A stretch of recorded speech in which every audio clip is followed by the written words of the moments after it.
Give us a brief overview of the book and why you wrote it.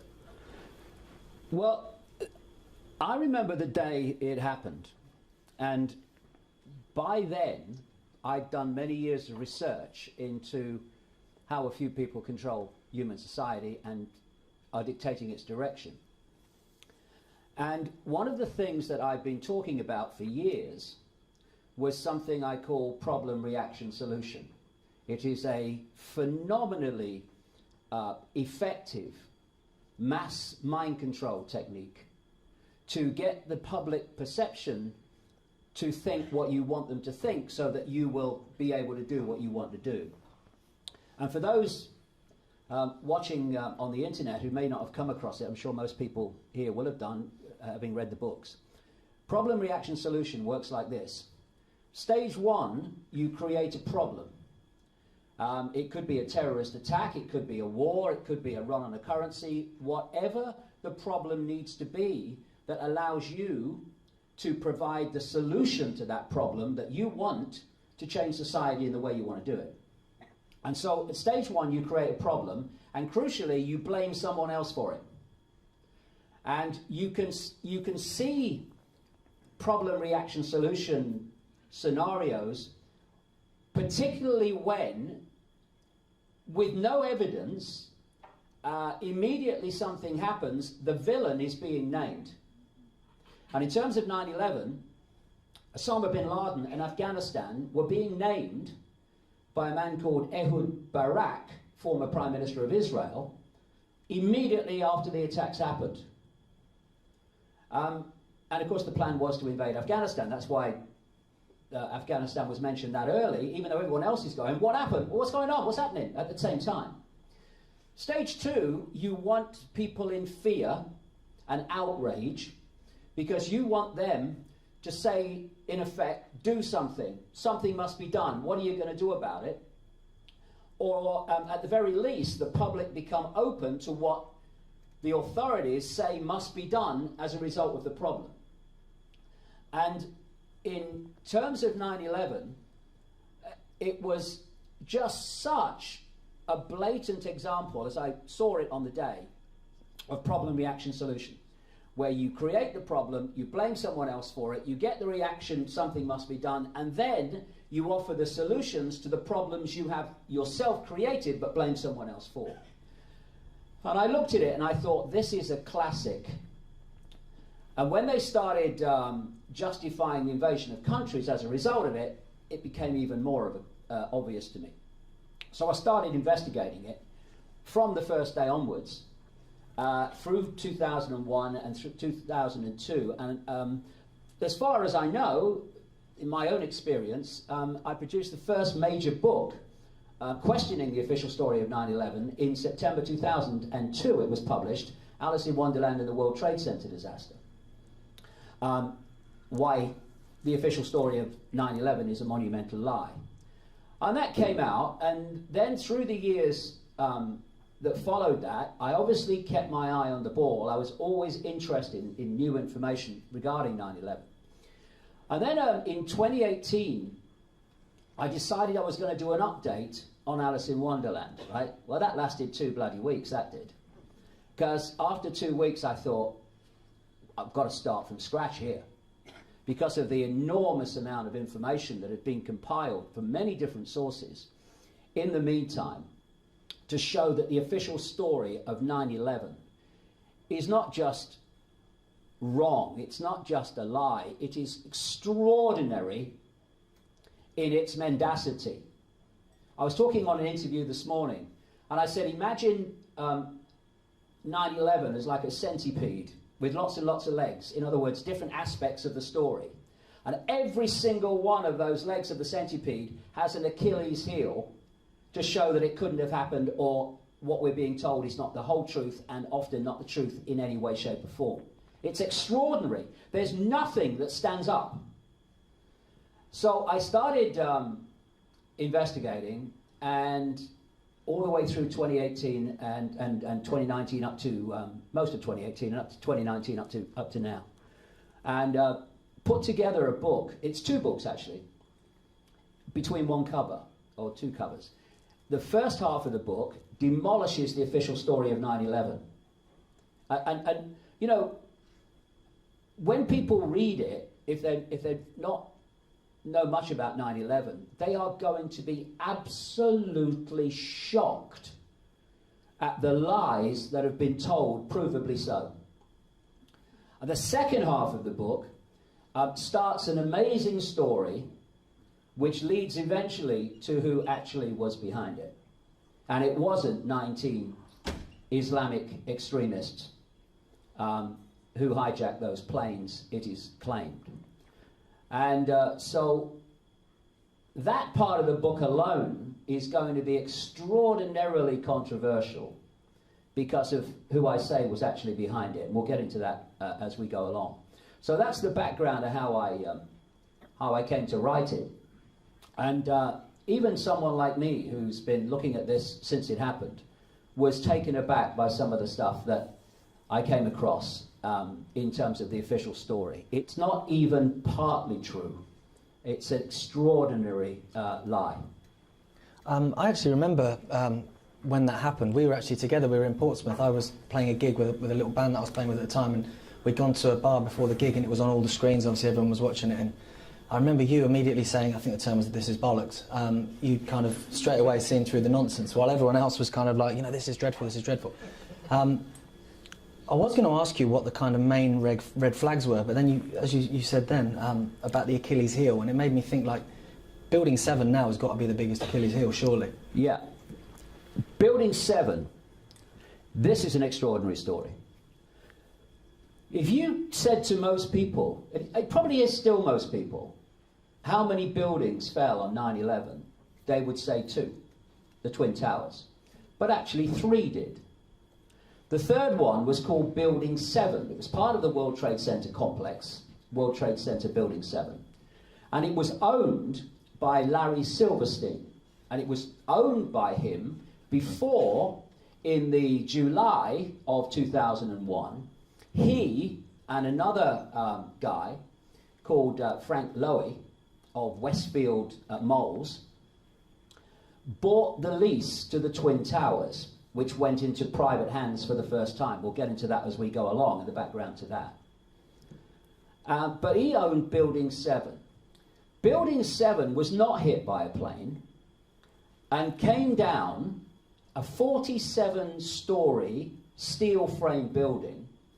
It fell at about 5:20 in the afternoon, and the official explanation of why this building collapsed was office furnishings fire, right?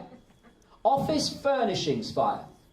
It is the most blatant, obvious, controlled demolition you'll ever see. And if people go on the internet who are new to this and put in Building 7 collapse, they will see exactly with Building 7 what happens again and again. You see them on the news from time to time, when demolition companies put charges in buildings. Sometimes they're stadiums, sometimes they're high-rise blocks, and they are charged in a way that makes the building not topple over and hit other buildings around it, but to fall on its own footprint. And to do that, what they do is they make sure that as the building is falling, the building below is exploding, so there's no resistance as the top falls that can topple it over. And Building 7 is such a blatant controlled demolition. I quote people in the trigger, building experts, engineers, architects, because there's a whole organization in America called Architects and Engineers for 9/11 Truth, who are engineering and architectural experts who literally came together, just like pilots for 9/11 Truth, firefighters for 9/11 Truth, and so many other people, groups, to challenge the official story in their area of expertise. And I quote all these building experts saying it was a controlled demolition. The Building 7 fell for the first 2.5 seconds at free fall speed. And you only fall at free fall speed if there's nothing to stop your free fall. In other words, the building below is not there as the top comes down. And we were told, actually, that it was a controlled demolition by the owner, Larry Silverstein.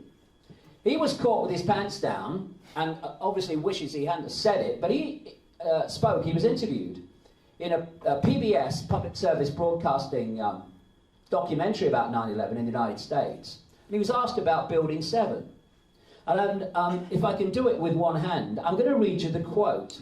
This is what he said about Building 7 and why it came down. You know this building that the official government story says it fell because of office furnishings fires, making it the only steel-framed building before or since in architectural history, take that guess, I've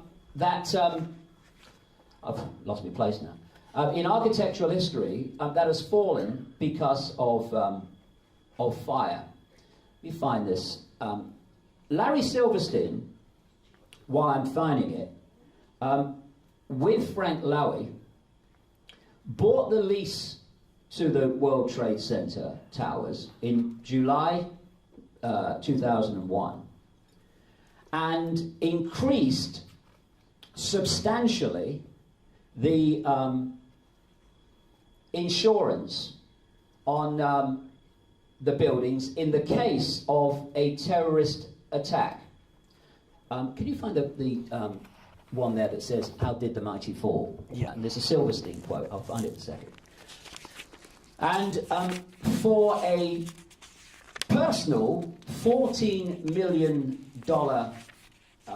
input from himself to buy the lease, the down payment on the lease, he received, as a result of the 9/11 catastrophe, $4.5 billion.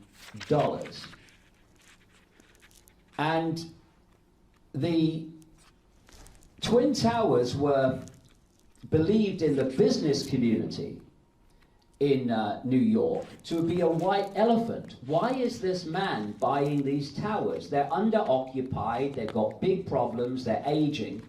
But he bought them because he said he had this desire, this long-term desire to buy them. And it turned out to be a very good deal, as it turned out, for a $14 million investment to come up with $4.5 billion. Okay, you can't find it, but I can remember the quote. This is what he said on this PBS documentary. I was called by the fire commander, who said to me that the fires in Building 7 were getting hard to keep under control. It turns out they were out by then. And this fire commander, who's supposed to have called him, has never ever come forward to say, yes, I did it, it was me. And Silverstein said, and I said to, well, you've got the quote. Finally got there, yeah? Yeah, we've got the quote. I'd like to do it word for word. So, There you go. thanks. No, wait. So, this is the quote. I remember getting a call from the fire department commander, and they said they weren't sure they were going to be able to contain the fire. Like I say, by this time the fire is out. I said, you know, we've had such a terrible loss of life. The smartest thing to do is pull it. And they made that decision to pull. And we watched the building collapse. Now, two things to that. One, fire officers do not pull buildings. And secondly, to make the building collapse in on its own footprint, as Building 7 did, requires weeks of work putting charges in the building to make sure that it falls as it should. The claim by Silverstein of having a conversation with a fire commander, deciding to pull the building, and then shortly after it watching it fall, is absolutely ridiculous and impossible. And what you find with the 9/11 story, in all its different aspects, as I say, are stories like this of utter impossibility and the suspension of the laws of physics. Why? Because the whole thing is a gigantic lie. To create a massive problem to which solutions can be offered, and those solutions we have seen in endless attempts at regime change in the Middle East, in destruction of privacy, destruction of freedom, and justifying ever more outrageous and extreme surveillance. Now, the 9/11 Commission, which investigated the official investigation of 9/11, was resisted by President Boyd Bush and Dick Cheney. We've had this horrific attack, this horror, and in any decent, sane society, that would be followed by the most painstaking investigation in American history. Instead, Bush and Cheney resisted having any investigation at all. Then, when public pressure forced them to, they announced that the man who was going to head it was Henry Kissinger, a man who you wouldn't trust to tell you the time in a room full of clocks, someone who's been a master major manipulator on behalf of this very cabal that I've been exposing for 30 years, throughout most of his adult life. So Kissinger's appointment was so outrageous that he eventually had to stand down. And they put in charge an executive director called Philip Zelikow. I'll get into him later. Let's say at the moment that he was a big-time Bush administration insider. And he set out to make sure that no information that questioned the official story of 9/11 got into that report. Now, he has a big problem with Building 7. He has an obvious controlled demolition. He has a ludicrous official story of this furnishings fire, which he really can't justify. So what does he do? He doesn't mention it. In the 9/11 report, there is no mention of Building 7, simply because there's no way of explaining it except by a controlled demolition. If it's a controlled demolition, then the story is a lie. And if that's a lie, the whole house of cards starts to fall down. And what's happened in the last few days, coincidentally, synchronistically, is that an academic investigation into Building 7 by the University of Alaska, Fairbanks, has produced the result of a 4-year investigation with building experts, etc., into the question, could Building 7 have fallen because of fire? And their conclusion a few days ago was, no, it could not have done.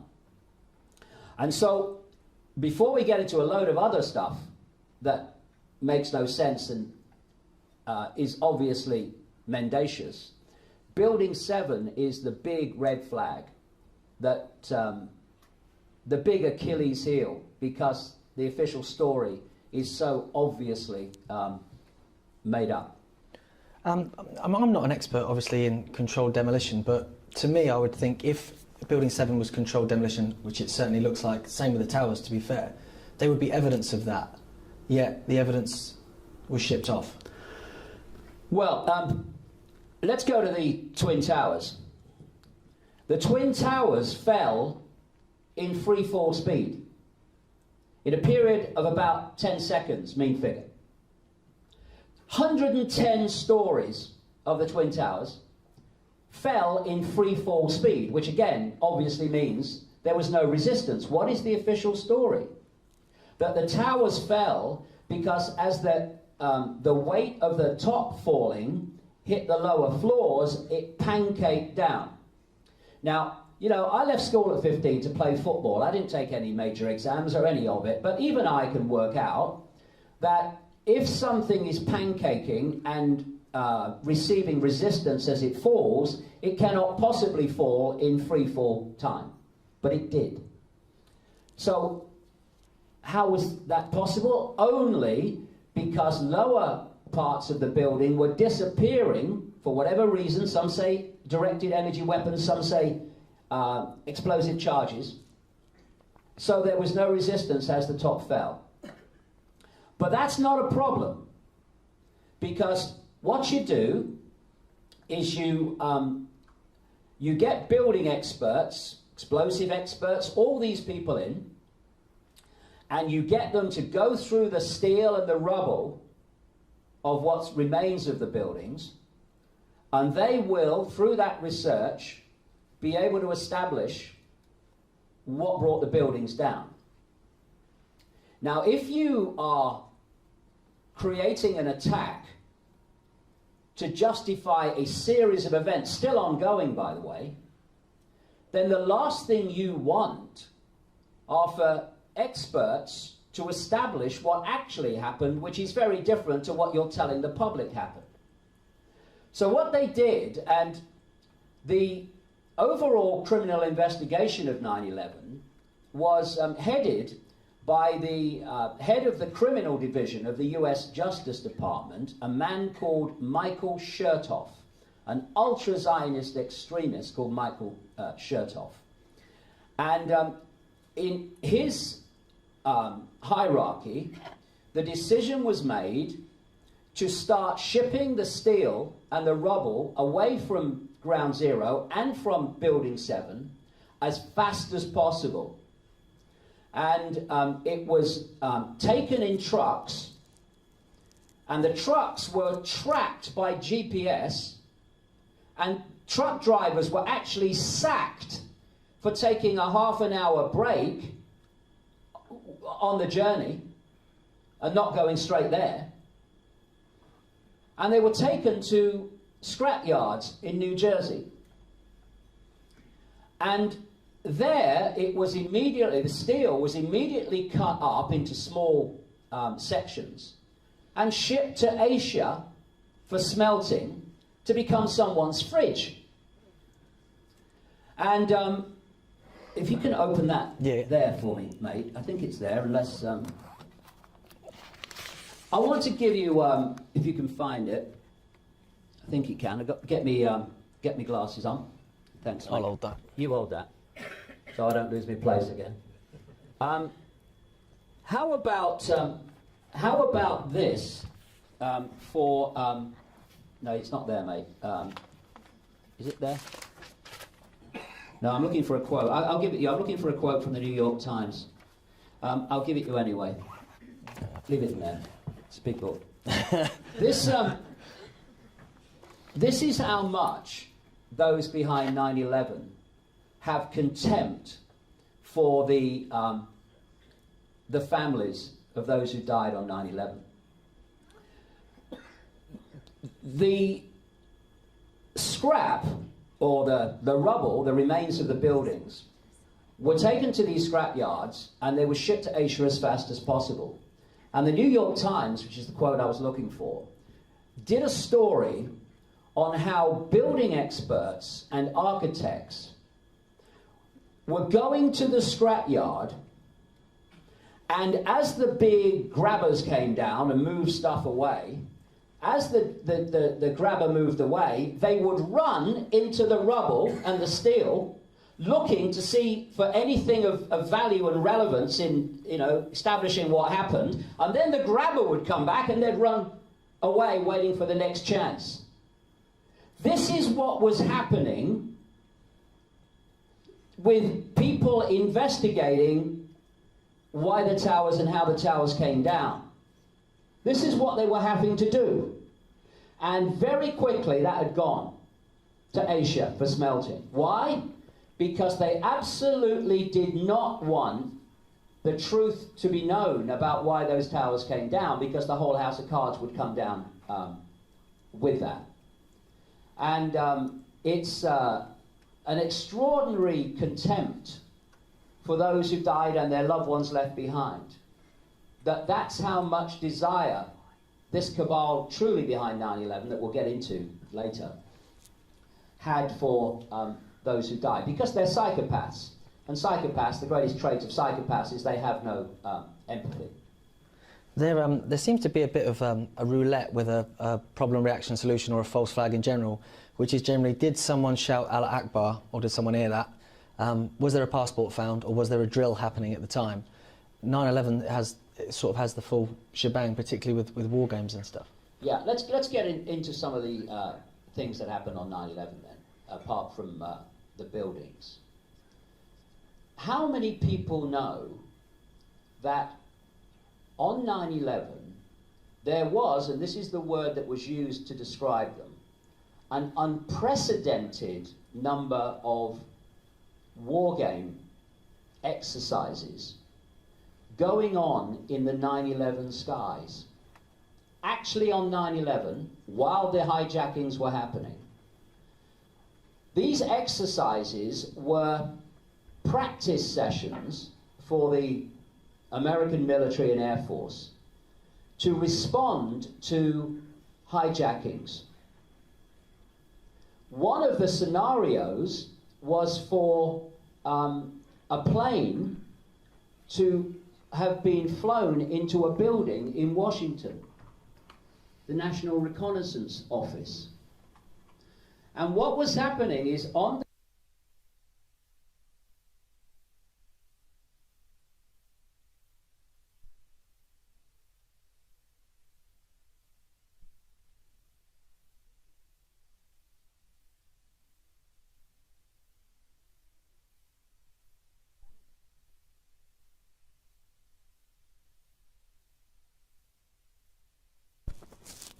And as part of the war games, they were simulating planes on the screens that weren't actually there, but was just part of the simulation of the exercise. And so this completely and utterly confused the reaction by NORAD to these reports of the 9/11 plane hijackings. And in the book, I include some of the tapes of recordings of what these people were saying to each other.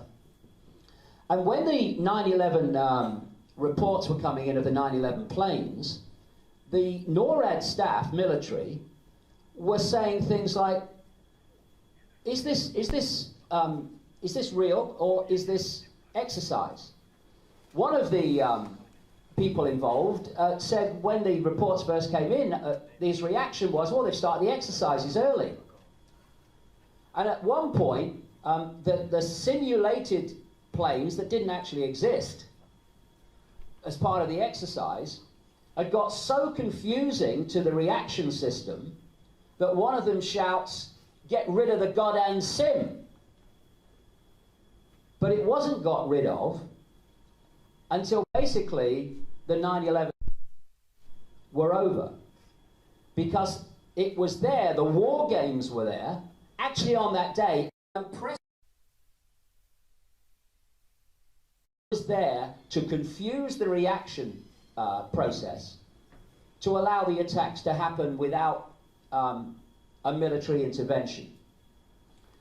To give you an idea of what should have happened, in 1999, there was a golfer called Payne Stewart, and he took off in a private plane with some people, just going on a trip, I think it was to Dallas, and there was a decompression problem, and everyone basically blacked out.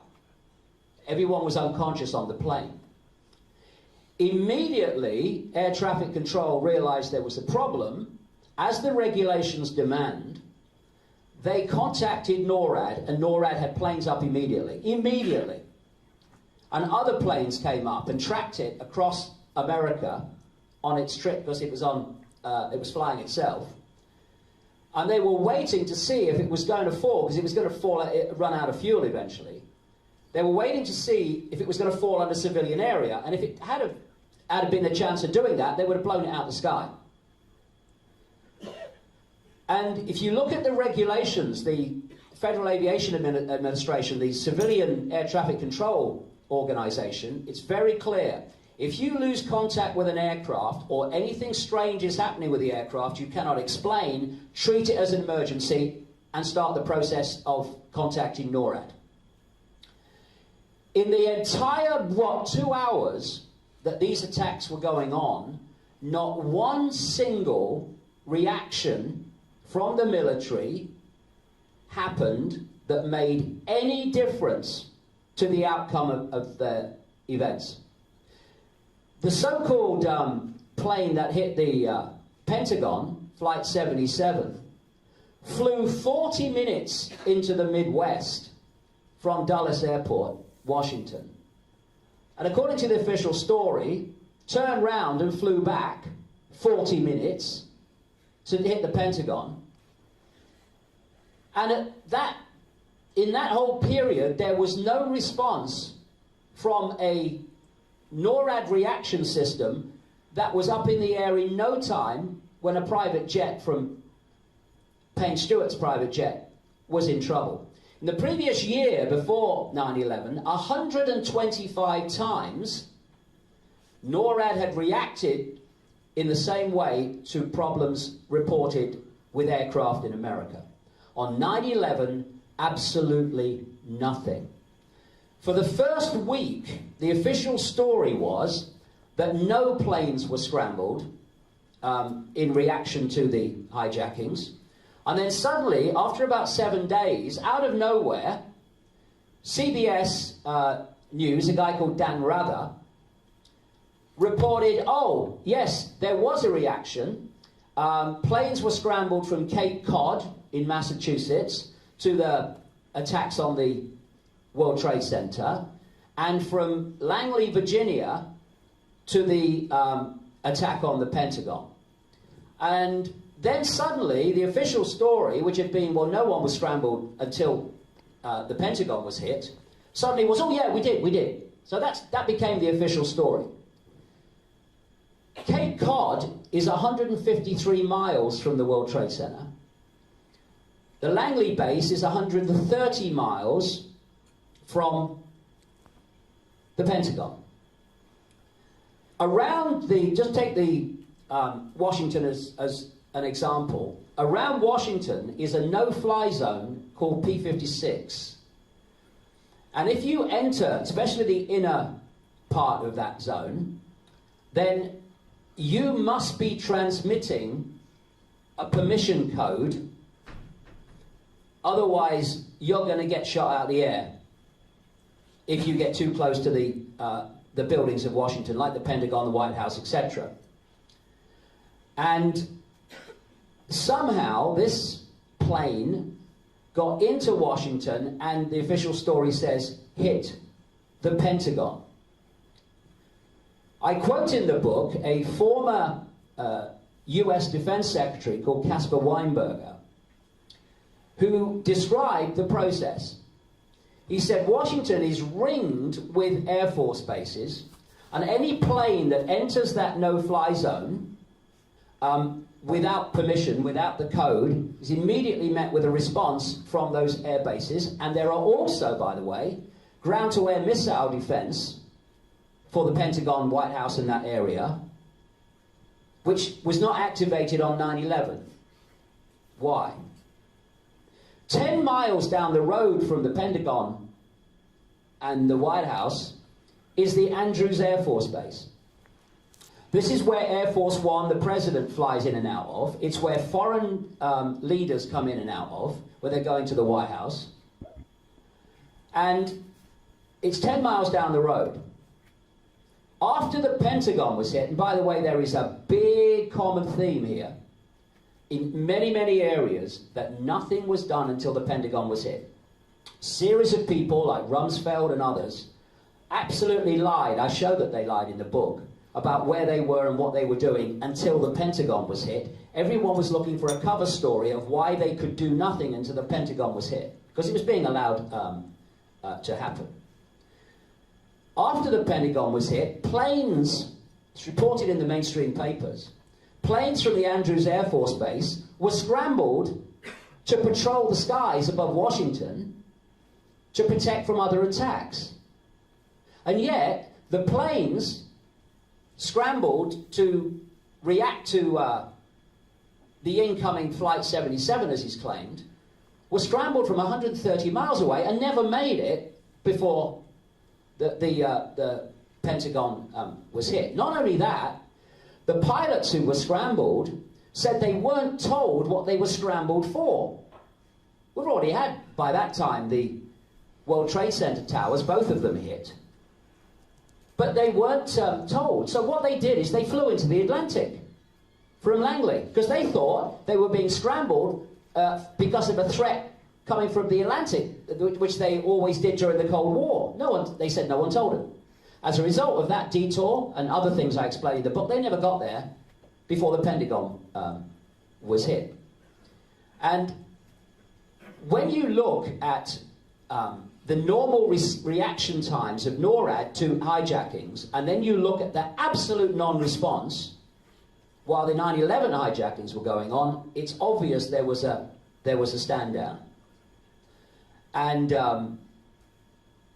this is another example, and it goes on in every aspect of 9/11, of a principle described by a man called Fletcher Prouty. He was a guy who was an insider in the intelligence military community in America. He died just before 9/11, actually. And he was describing, he wrote books about the Kennedy assassination and who really did it. And he was describing what to look for in the case of an assassination. And in this sense, it applies absolutely to the events of 9/11. He said, if you want to get an idea of who was behind it, look at who had the power to call off the normal security precautions at the time that the event happens. Because he said, assassinations, terrorist attacks, don't just happen, they are allowed to happen by the normal response systems being stood down. And that's exactly what happened on 9/11. And in everywhere that you look, you find this non-reaction phenomena. And if the reaction had have been the normal one in the circumstances, a lot of people would still be alive today in America who are not. And this is who are not now. But this is another thing. We are told that these 19 hijackers were highly professional. You can find out the NORAD response procedure and the regulations that they follow on the frickin' internet. You only got to look at the story of Payne Stewart to see how they react when there's a problem in a plane, particularly if it's a likely or reported hijack. And yet, they hijack planes, it is claimed, flying from one airport, and then they hit buildings somewhere else. In the case of Flight 77, they fly it 40 minutes out into the Midwest, turn it round, and bring it all the way back again. Now, in the normal response procedures of NORAD, that would be impossible. They wouldn't get near Washington. But they did it anyway, these professional hijackers. Why? Because those who really did it, not 19 hijackers, as reported, knew there wasn't going to be any reaction. And when I talk about this common theme of nothing happening until the Pentagon was hit, and people producing cover stories to explain their non-reaction before the Pentagon was hit, I give you the story of a man called General Richard Myers, who on 9/11 was the acting head of the Joint Chiefs of Staff at the Pentagon, the highest on the day uniformed military chief, and Donald Rumsfeld, the Defense Secretary. What were they doing on 9/11? Well, this is what they said. Remember, all these war games are going on in the skies. So when that's happening, unprecedented numbers of war games, people like Rumsfeld and Myers, they would be in the command center at the Pentagon overseeing it. No, apparently not. What Myers said, he said this in interviews on Army radio and in other situations. I quote him in the book. He said, what happened on 9/11? He said, I was on Capitol Hill having a meeting with a senator called Cleland, Max Cleland, about some hearings coming up. And he said, just before I went into the meeting, he said, someone said to me, a plane's hit the World Trade Center. So you are the acting head of the military at that day, at uniform level. What would you do? Would you contact the Pentagon and say, what the hell's going on with this plane? No, no. He said, I went into the meeting with Max Cleland, discussing something about some hearings on Capitol Hill coming up. He then said, I came out of the meeting and someone told me that another plane had hit the World Trade Center, and almost immediately after he came out of the meeting, someone said the Pentagon's been hit. So we're being asked to believe that this guy has heard about the first plane and gone into a routine meeting, not being told as the uniform head of the military that day that a second one has hit the World Trade Center, and when he came out, only then did he hear about the Pentagon. Note the common theme. He was not able to respond until the Pentagon was hit. Come back to him in a second. Donald Rumsfeld said that that morning he was sitting in his office at the Pentagon, next to the command center, and all the military chiefs around him in the offices. And he held a breakfast meeting, he said, and then he said someone came in and handed him a note which said that a plane had hit the World Trade Center. And he said this was his words, this is an interview with Larry King on then CNN. He said, about 15 minutes after he was given the note about the first plane hitting the World Trade Center, he said, I felt a jarring thing. And it was the Pentagon being hit. On the other side of the building, it's a massive building, as far from Rumsfeld as you can get. And by the way, that strike, whatever it is, and I say it wasn't Flight 77, and I explain why in the book, was actually targeted at something called Wedge 1, which was an area of the Pentagon that had just been reinforced specifically to resist an attack like that. And if you are, just as a quick aside, if you are wanting to create maximum mayhem as terrorists against the great Satan, as they would perceive it, then you are not going to park your plane into a place on the Pentagon which has just been reinforced specifically to defend against such an attack. You are going to strike the other side of the Pentagon, where all the military chiefs and Rumsfeld is. They didn't. Instead, they went past the Pentagon and did a miraculous spiral, according to the official story, to hit that wedge. Anyway, Rumsfeld, therefore, from what he said, we can break this down with a timeline. The Pentagon was struck about 9:38, 9:40. Go back 15 minutes, Rumsfeld's 15 minutes, and what? You're hitting about 20 past 9? He claims that, therefore, at around 20 past 9, someone's walked into his office and handed him a note to say a plane's hit the World Trade Center, which struck the World Trade Center at 9:15. And they never mentioned another plane that hit the World Trade Center at 3 minutes past 9. So, then in 2004, a man called Richard Clarke, who was the counter-terrorism advisor in the Bush administration, he published a book called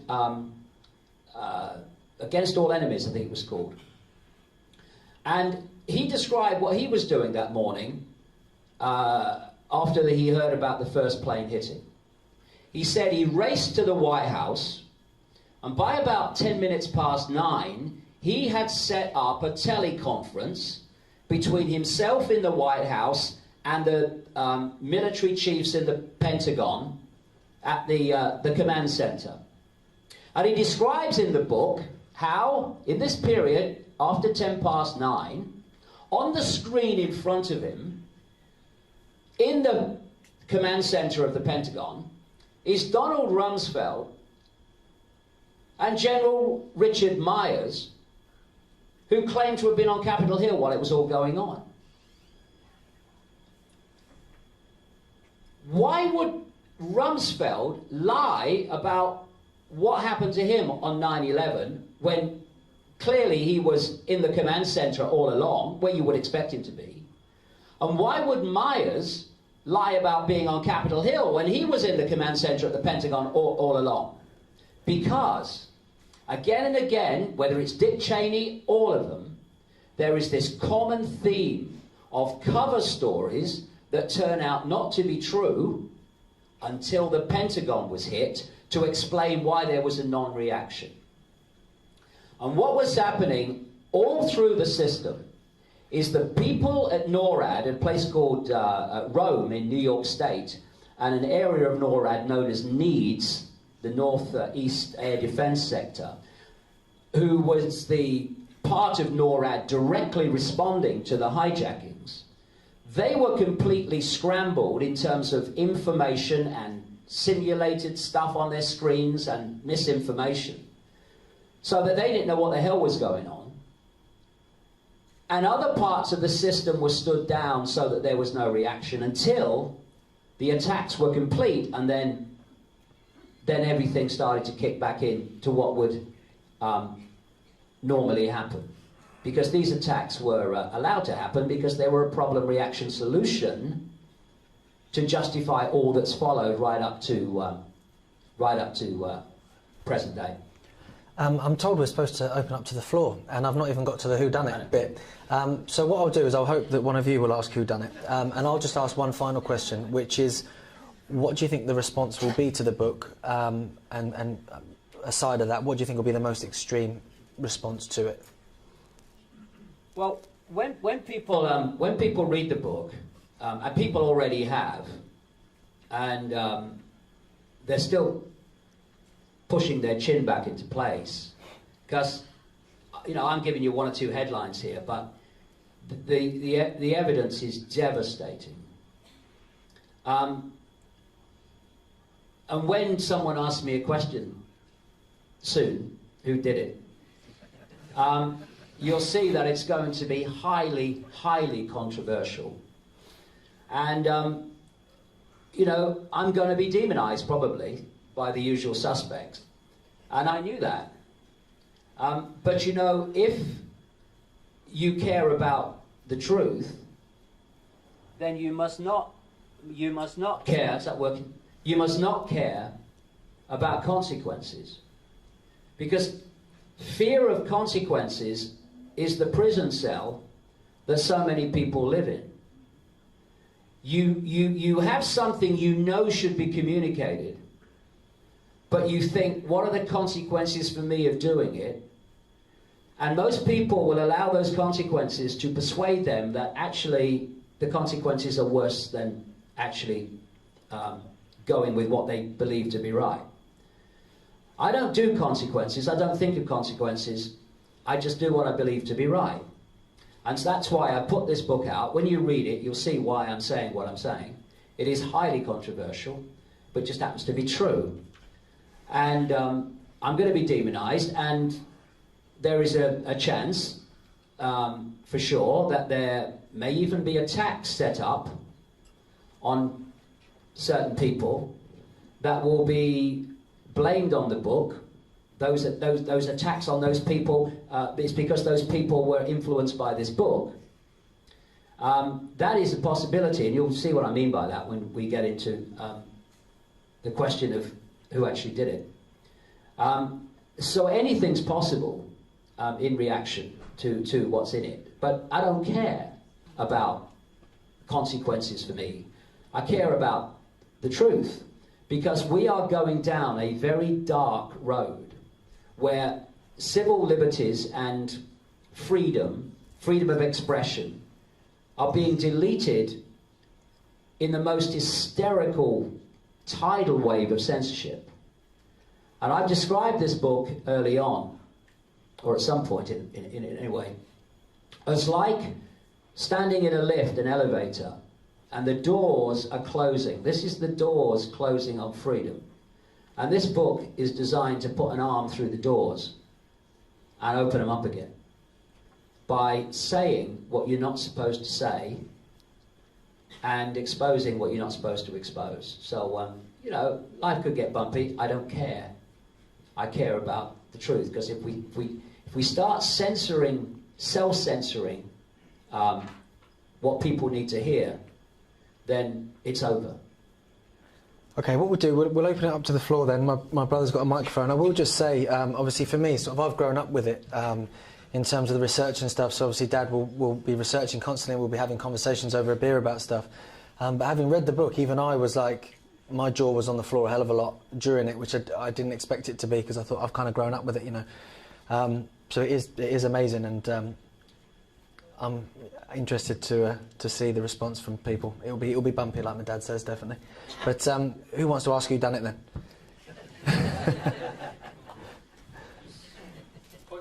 Yeah, go for it, mate. Yeah. Who done it? I thought we'd get to that question. Okay, I'll give you the headline story, because it's a long story, and the second half of the book tells this story in detail. What the demonizers are going to do is tell everyone that I'm saying that 9/11 was done by Jewish people. They're going to say that I'm calling it a Jewish plot. It is the last thing that I'm saying, and I'm going to explain why. And I say in the book, actually, no one needs to read this book more urgently than the Jewish community to see how they've been shafted monumentally.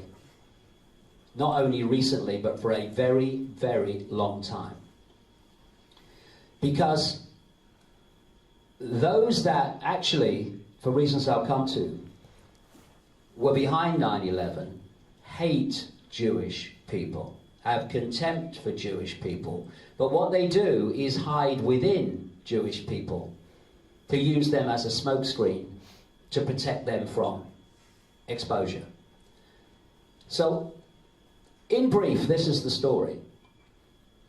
In the 17th century, a man emerged, a Jewish man, Sephardic Jewish man, at least he was to start with, called Sabbatai Zevi.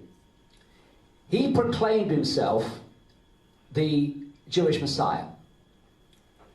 And he gathered together a following that, and what I'm about to say has come from Jewish sources, by the way. I quote the Jewish sources about all this in the book. Because there are the people in the Jewish community that know that what I'm about to say is true. And he gathered together a following of 1 million people. Now imagine that. 1 million people in the 17th century. Taking into account that today the Jewish population of the world is 0.2% of the world population. If you take the number of Jewish people in the world, I mean, it depends on how you define a Jewish person, but take a mean figure, it's about 16 million. 16 million out of 7.7 billion. And the number of number of those that I'm identifying in relation to 9/11 is absolutely tiny. Vast majority have no idea what's in their midst, no idea what's been done in their name, none of it. And when people say it's a Jewish plot, they're actually playing into the hands of the people I'm going to talk about, which is a death cult, a satanic death cult, which actually hates Jewish people, as I said, and these Jewish people, Jewish sources I quote have said the same. So what Sabbatai Zevi did was create a cult in which they inverted everything in Judaism. So, if in Judaism a certain day was a fast day, to what became known as Sabbateans, it became a feast day. And all the taboos in Judaism, including, for instance, sex with children, were not taboos in Sabbateanism because it was an inversion. All these taboos were not only no longer taboos in Sabbateanism, they were to be encouraged.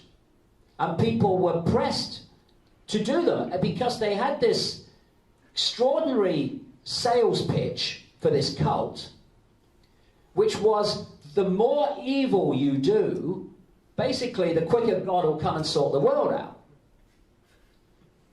Anyway, eventually, the guy Sabbatai Zevi was in the Ottoman Empire in Turkey, and he was given an ultimatum by the Sultan. You either convert to Islam, or basically you ain't going to be around very long. So Sabbatai Zevi, considering it, thought, I'll convert. But not really. And a lot of his followers converted to Islam.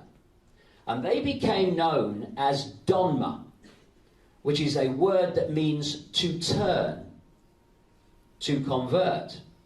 But they didn't convert.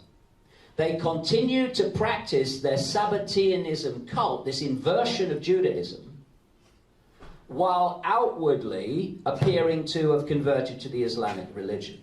Just as an aside, but I do explain it in the book, some of these Donma, Sabbatean cultists, ended up as the Saudi royal family. And that Saudi royal family, in league with the British Empire, introduced another Donma, a bloke called Wahhab, to the Saudi royal family. His daughter married into the Saudi royal family. And from this Wahhab guy came Wahhabism. This is the extreme head-chopping, hand-chopping religion practiced by the Donma, Sabbatean fake royal family in Saudi Arabia, and by ISIS, Islamic State, and all the other names. This is a created religion by the Sabbatean cult. Then in the 18th century, along came a man, a Jewish guy, at the start, just like Sabbatai Zevi. His name was Jacob Frank. He came along and he claimed to be the reincarnation of Sabbatai Zevi and of the biblical patriarch Jacob. And he took this Sabbatean cult into new depths of depravity. Some Jewish writers and historians have in effect called him one of the most evil people in Jewish history. But he weren't Jewish. He was a Sabbatean, and this cult basically became known, as I call it in the book, Sabbatean Frankism. And all the paedophilia, the sacrifice of people, like in Satanism, all this stuff became part of the cult. Incest, all the stuff that I've written in my books for years is practiced by this cabal that controls the direction of human society. This was all practiced by the Sabbatean Frankists. Then Jacob Frank got together with a guy called Meyer Amschel Rothschild, the founder of the Rothschild dynasty. The Rothschilds are Sabbatean Frankists, not Jewish. That's just the front. And they themselves got together with a guy called Adam Weishaupt, who was a Jewish guy who converted to Catholicism and was educated by the Jesuits. Now, this is what happened when Jacob Frank took this Sabbateanism, Sabbatean Frankism, onto a new level. They became experts, going back to their Donma experience, in infiltrating other religions and other races and other societies, while posing as members of those religions and those societies. And Jacob Frank converted a very large number of Sabbateans into the Roman Church, who outwardly appeared to be Roman Catholic. They weren't. They were Sabbatean infiltrators. Infiltration is the real calling card of this Sabbatean Frankist cult. And Sabbatean Frankism, its Bible is the Kabbalah, the mystical works of the Jewish belief system. And particularly one book in the Kabbalah called the Zohar. And Zohar means radiance or illumination. And so you have Illuminati. And this Illuminati then started causing revolutions like the French Revolution, caused mayhem all over the place, and then it moved in on America and eventually around the world. And this Rothschild led in many ways, as the years passed, Sabbatean Frankist cult was the force behind the creation of Israel. Of course, the vast majority of Jewish people were sold this idea that it's your birthright and all that story, but actually it was Sabbatean Frankists that were behind it. And they've controlled Israel ever since. And as in a chapter in the book called Atlantic Crossing, I show how they moved in on America. Now, these people are not Jews, they're not Jewish. They are Sabbatean Frankists posing as Jewish, which is why I say that no one needs to read this book more urgently than the Jewish community to see how they've been shafted. And like I say, I emphasize again, the vast majority of the sources that I quote in this story are Jewish sources from people who've investigated this Sabbatean Frankist takeover of their community. So let's move to 9/11. And in the understanding that Sabbatean Frankism created and controls the Israeli intelligence and military intelligence network, Mossad, the domestic intelligence, Shin Bet, military intelligence of the Israeli Defense Forces, they are all fronts for these Sabbatean Frankists. Not Jewish people, Sabbatean Frankists, the cult, the death cult, I call it. And let's just look through, these are just a few headlines from 9/11. First of all, the entire criminal investigation of 9/11 was overseen by a ultra-Zionist guy called Michael Chertoff, who was head of the criminal division of the Justice Department. And by the way, when you go through an airport and you go through a full-body scanner, if you don't take the pat-down, which of course people ought to, they should thank Michael Chertoff for that, because he introduced them. I might get to the story of how as we go along.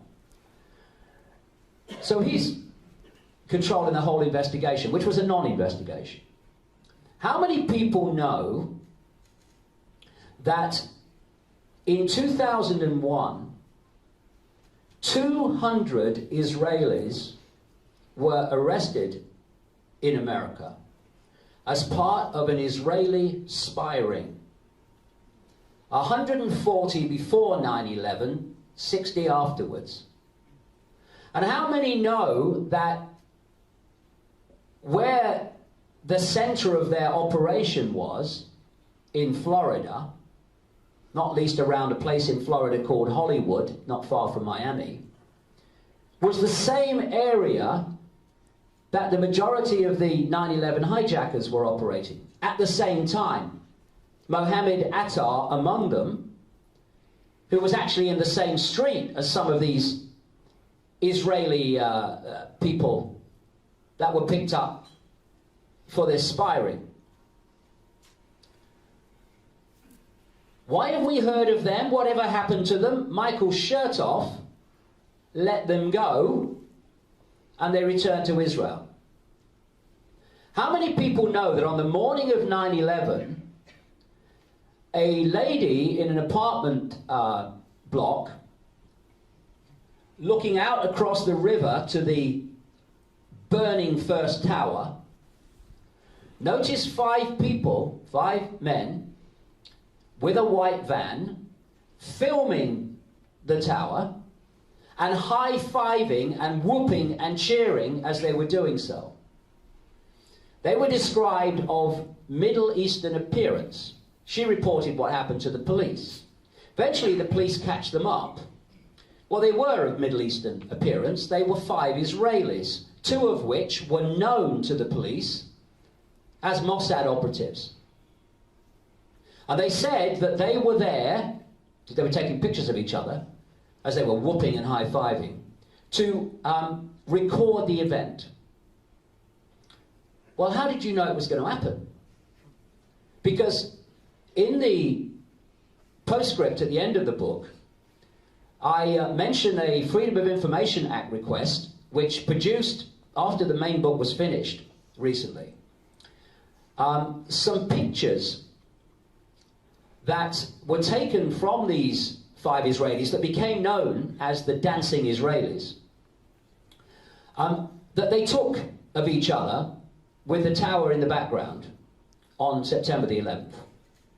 And they tried to make them as difficult as possible when the authorities released these pictures, because they weren't the decent copies. They were basically photocopied versions of the pictures, but the buildings showed the location.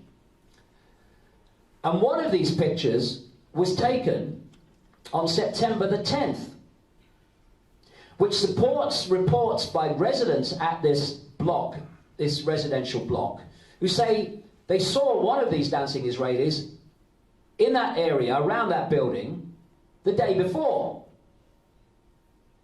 And then the next day, when the tower was being hit, the first tower was the only one that had been hit at the time they were seen. Some say they were there before. Somehow they were there knowing what was going to happen. They were arrested. They failed lie detector tests. They were kept for 71 days. And then Michael Chertoff let them go back to Israel. And they were working at what was clearly a Mossad front called Urban Moving Systems in New Jersey, not far from where they were seen. And this was headed by a guy called Dominic Suta, an Israeli. And the FBI interviewed him about what was going on and what it was all about. And they said, we're going to come back and give you a second interview. Well, they didn't, because he was on a plane to Israel straight away. And I emphasize again, as you'll see in the book in detail, key areas where this spy ring was operating, and these dancing Israelis were part of it, clearly, was where these 9/11 hijackers were operating. So let's now go to Larry Silverstein. Larry Silverstein and Frank Lowy bought the lease of the World Trade Center towers. The deal was finalized in July 2001, weeks before the attacks. And the deal was done with the ultra-Zionist controlled, the head of it was an ultra-Zionist guy called Louis Eisenberg, New York Port Authority, which agreed for the Twin Towers to go into private hands for the first time in their history. And the decision to sell them into private hands, i.e. to Silverstein, came from recommendations by a guy called Ronald Lauder, an ultra-Zionist of global significance, from the Estee Lauder family, who was the head of 2 organizations in New York at the time, that were recommending privatization. And they recommended the Twin Towers, and Silverstein bought them. He then, like I said earlier, increased the insurance on the buildings in the case of a terrorist attack. And the man that insured him was called Morris Greenberg, an ultra-Zionist, close friend of Henry Kissinger. I should also say that Silverstein was a close friend of Benjamin Netanyahu, so much so that he used to have a phone conversation with him every Sunday. This has been confirmed by a number of sources, including Haaretz, the Israeli newspaper. And Lowy knew Netanyahu. Ronald Lauder was a very close friend and funder of Benjamin Netanyahu. And Louis Eisenberg of the New York Port Authority that did the deal to sell them, the lease of the towers, was a close friend of Benjamin Netanyahu. And Morris Greenberg did the deal for the insurance, increased terrorism insurance, and then immediately sold it on to 24 insurance companies, which took the hit. Not Greenberg. He'd sold them on by the time of the attacks. Then you had the control of security at the World Trade Center. And I'll give you a sequence here which will lead me to that.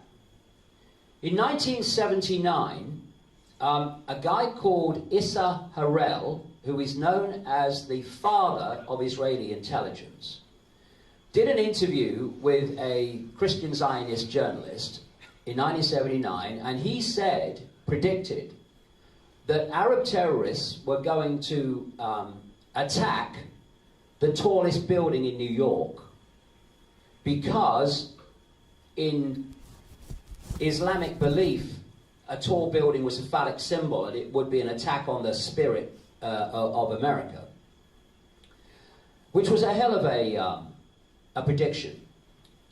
In the same year, Benjamin Netanyahu, the friend of all these people involved with the buildings, started creating conferences, terrorism conferences, one in 1979 and another in 1984, and he wrote a book about it as well, which called for a war on terrorism, and he talked about the need for preemptive strikes on terrorist countries, and all the things that have happened since 9/11. Then he became Prime Minister of Israel. And in 1996, a guy called Richard Perle, an ultra-Zionist who had a significant job in the Pentagon at the time of 9/11, wrote a report for Netanyahu as Prime Minister called A Clean Break. And this set out what Israel needed to do to secure what it wanted to achieve. And this included removing Saddam Hussein from Iraq in a regime change, and destabilizing Syria and other Arab countries, and, quote, keeping or making as many inter-Arab conflicts as possible happen, so you divided and ruled the whole Arab world. Then in 1997, in America, the following year, an organization was created called the Project for the New American Century. One of its big assets was Richard Perle, who wrote that Clean Break document. And others in the Project for the New American Century were Dick Cheney, who a few years later would be the 9/11 de facto president and official vice president, Donald Rumsfeld, who would be 9/11 Defense Secretary, Paul Wolfowitz, a big ultra-Zionist, who would be his deputy, actually his the real power in the Pentagon, Dov Zakheim, another ultra-Zionist, who at the time of 9/11 was the comptroller of the Pentagon and controlled the entire Pentagon budget. And also in there was a man called John Bolton, who's in the news at the moment as we speak, after his period as National Security Advisor to Trump. In 1998, this group wrote to then President Clinton urging an invasion of Iraq to remove Saddam Hussein, and the claim was that there was weapons of mass destruction. This is 1998. In the year 2000, September, 1 year to the month before 9/11, the Project for the New American Century, that was co-founded by two absolutely extreme Zionists called William Crystal and Robert Kagan, produced a document, and it called for America to fight and decisively win, quote, multiple theater wars in the Middle East, and regime change a series of countries as a result. These countries were Iraq, Libya, Syria, Lebanon, Iran, also North Korea, leading to regime change in China. And they said in this document in September 2000 that this process of transformation, as they called it, this regime change list, would necessarily be slow, quote, absent some catastrophic and catalyzing event, like a new Pearl Harbor. A few months later, the people that wrote that report of the Project for the New American Century came to power with the Bush administration in 2001 in significant controlling positions in the White House and the Pentagon and elsewhere. And 9 months after they came to power, America had, in September 2001, what Bush called the Pearl Harbor of the 21st century. As a result of that, they started to justify the ticking off of this list of regime change countries. They started with Afghanistan, but as I think I mentioned earlier, within no time, on the morning of 9/11, Ehud Barak, a prime minister of Israel up to early 2001, and a head of the military intelligence in Israel at one point, was on the BBC pointing out that bin Laden and Afghanistan were basically behind it, and sorting out Afghanistan was important in response. And then, as time went on, the list was ticked off. Saddam Hussein was removed. Then there was Gaddafi in Libya. This list went on. And the New York Times reported that on September 19th and 20th, right after 9/11, this same group of people on what was called the Pentagon Defense Policy Board had met to plot the removal of Saddam Hussein from Iraq. That's September 19th and 20th, after the attacks. Then, in 2007, getting slightly out of the sequence, but I've got to come forward to go back, a guy called Clark, General Clark, who was a former Supreme Commander of Forces with NATO, was interviewed on a internet show in America, an alternative show called Democracy Now! And he described what he experienced immediately after 9/11. He said he went to the Pentagon and he met Rumsfeld and he met Wolfowitz, and then he went downstairs and he met a general from the Joint Chiefs of Staff, the military level control ahead of the hierarchy in the Pentagon. And this general told him that they were going to invade Iraq. This is days after 9/11. And Clark said, Wesley Clark, he said, why are we invading Iraq? Are they involved in 9/11? They said, well, we don't think so. We don't know, no evidence. But we're going to invade Iraq. That's what they've said. So he goes away and he comes back, he said, a few weeks later, by which time America has invaded Afghanistan, which of course had to be planned long before 9/11 to make that happen. And he said to the same general, I thought we were going to invade Iraq, what's happening? He said, it's worse than that, sir. He said he pulled a piece of paper out of his desk and he said, we just had this from upstairs, Rumsfeld's office. We're going to invade 7 countries in 5 years. And he reeled off what those countries were, and among them was Iraq, Libya, Syria, Iran, etc. The very countries named by the ultra-Zionists created and controlled. I say Israeli, Sabbatean, Frankist controlled. Project for the New American Century. And when you then look at what followed, you had Bush, Republican, and Tony Blair, Labour, that ticked off Iraq, and Afghanistan first, then ticked off Iraq. Now, they lied about weapons of mass destruction in Iraq to justify the invasion. Why?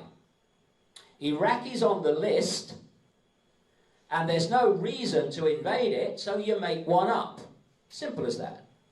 Then, Blair goes, Bush goes, in comes now Bush's opponent, the Democrat Barack Obama, and in comes David Cameron, Conservative. Different party to Blair, officially. And you'd think, oh, we're going to go on a different road. No. What do?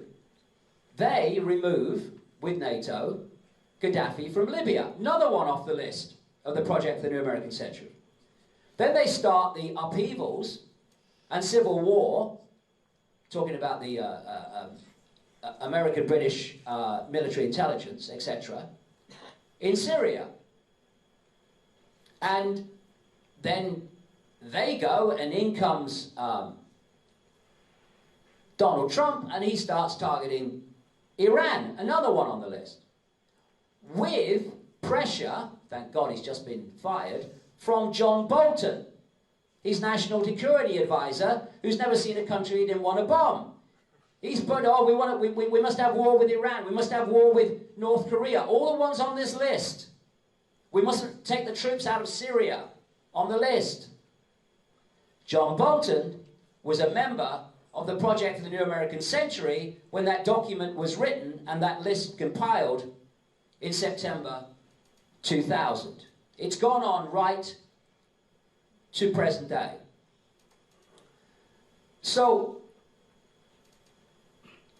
then we come back to control of the World Trade Center security. In 1987, a organization, a group called Atwell Security, that was a subsidiary of the company of a guy called Shaul Eisenberg, major player in Israeli intelligence and covert operations, who ran a company called Zim Shipping. Zim Shipping, yeah, probably true. That's probably true. Zim Shipping, yeah, probably the first time was right. Vacated their offices in the World Trade Center a week before 9/11 and broke the terms of their lease to do so. And this subsidiary of Shaul Eisenberg's company was called Atwell Security, and it was controlled and peopled by agents of the Israeli intelligence, military intelligence, domestic intelligence, Shin Bet, Mossad, etc. And they bid for the contract to take over security at the World Trade Center, and they got it. And they got it from the ultra-Zionist-controlled New York Port Authority of the time. The contract was then dropped because it was found that the president of Atwell Security had used a false name in the whole contractual process.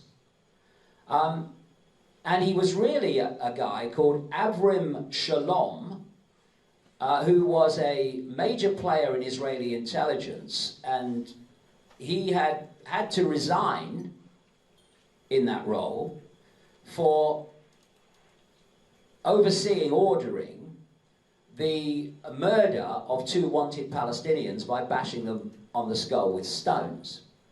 So the contract was dropped and they lost control of the security of the World Trade Center. However, in 1993, so they obviously wanted control of that building for some reason. There's lots of security firms in America could have done it. And by the way, the negotiator on behalf of Atwell in America was an Israeli intelligence agent who worked with Issa Harel, the guy that predicted the tallest building in America being attacked by Arab terrorists. In many roles, one of them, the kidnapping of a guy called Adolf Eichmann in South America after the war, 1960 I think it was, and taking him back to be executed in Israel. Anyway, in 1993 came the World Trade Center bombing. And as a result of that, the New York Port Authority decided that it had to revamp its security. And so they gave the contract to do it to an ultra-Zionist security company called Kroll. And at that same time, in 1993, someone else bought into Kroll as a partner. And his name was Morris Greenberg, the close friend of Henry Kissinger, who had done the deal, who would do the deal, rather, for Silverstein to get his upgraded insurance when he bought the World Trade Center lease.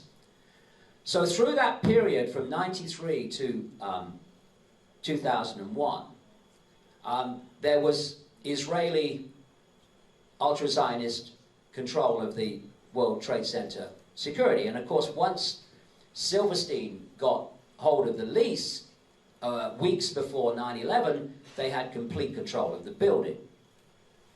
And then along came the attacks, and every morning, every weekday morning, Larry Silverstein would be found in a restaurant high up in one of the towers called the Window on the World restaurant, where he was meeting clients for breakfast. He had working breakfast there every day, virtually every day of the working week, except on 9/11, when he said his wife had got him a dermatology appointment and absolutely insisted he had to go there. So thanks to the dermatology appointment, he wasn't in a restaurant where he would normally be that day, and everyone in the restaurant when the building was hit didn't survive. His 2 children, or 2 of his children, that worked with him on running the World Trade Center, they were running late that day because they were normally in the restaurant as well most days, meeting clients. And the overseeing of the investigation into what happened was overseen by Michael Chertoff, this ultra-Zionist guy. And the last thing they wanted was for it to come to court and the evidence to have an open court to be played out, because as people will see in the book, I'm just knocking around a few headlines tonight, the evidence to come out is phenomenal. Last thing they want is a public forum, a courtroom to do it. So what they did is they offered to the families of the victims, in all their different forms, compensation. And the compensation came with the rider an agreement that they wouldn't take civil action. And the man overseeing that compensation to victims' families, etc., was a guy called Kenneth Feinberg, an ultra-Zionist lawyer, who also decided in 2008 who got executive bailout compensation after the economic crash and who didn't. But close to 100 families said, you can stick your compensation, we want our day in court so the evidence can be examined.